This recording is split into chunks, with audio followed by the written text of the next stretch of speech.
તો ફરીથી સ્વાગત છે પાર્ટ 2 ની અંદર। અને આ જે લાઈન તમે જોઈ રહ્યા છો એ ડભોડા ભોજનશાળાની છે। પ્રસાદીકરણ કરવા માટે બધા લાઈનમાં ઊભા હતા।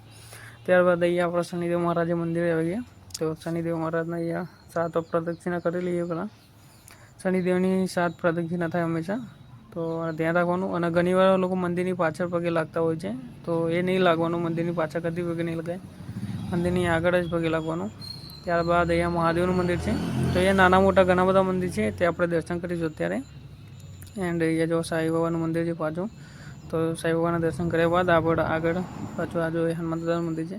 અને એક્ઝેક્ટ એમની સામે અહીંયા રાધે કૃષ્ણ આખું રામજી મંદિર છે। તો રાધે કૃષ્ણ ભગવાન, રામ લક્ષ્મણ જાનકી માતા, એન્ડ અહીંયા બાજુમાં અંબે માતા છે। અને ત્યાર પછી એ એક ગુરુજી થઈ ચૂક્યા છે, તો તેમનું જે અહીંયા જો સીતારામ જે ગુરુ જતા હતા। અને અહીંયા જો આ ગાડીનું પાર્કિંગનો એરિયા છે, જે મેં તમને શેડવાળો કીધેલો તે પાર્ટ 1 ના ચેક કર્યો તો પ્લીઝ ચેક કરી લેજો। ડે 3 ની અંદર, ડે 4 ની અંદર, સોરી ડે 4।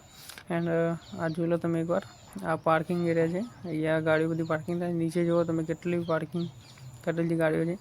તો અને એવામાં પાછું અહીંયા હનુમાન ચાલીસા વેચતા હતા, બધા ફ્રીમાં આપતા હતા, તો અમને પણ આપી દીધી કે। ત્યારબાદ અમે અહીંયા બીજી જગ્યાએ જે જવાનું તમને કીધેલું, તો આ રામદેવપીરનું મંદિર છે।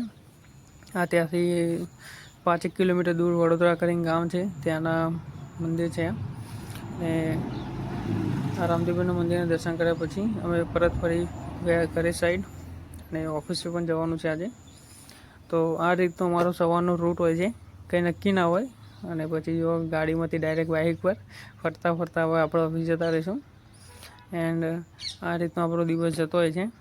અને આ જો ઓફિસે પાછો આવી ગયો, અને ઓફિસે કામકાજ ચાલુ છે। આ રિસીવ થાય છે સેલર, બધી અમારે ત્યાં જે સેલર લોકો જે આપતા હોય છે, સેલર આવે પછી અમે અમારા ઓફિસમાં રિસીવ કરવાની હોય, ત્યાર પછી ગાડીમાં લોડ કરીને મોકલવાની હોય ડીસીની અંદર।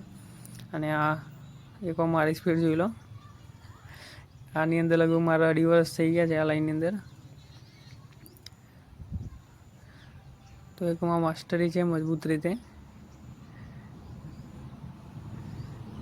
તો આ રીતનું કામકાજ આપણે કરતા હોય છે ઓફિસે।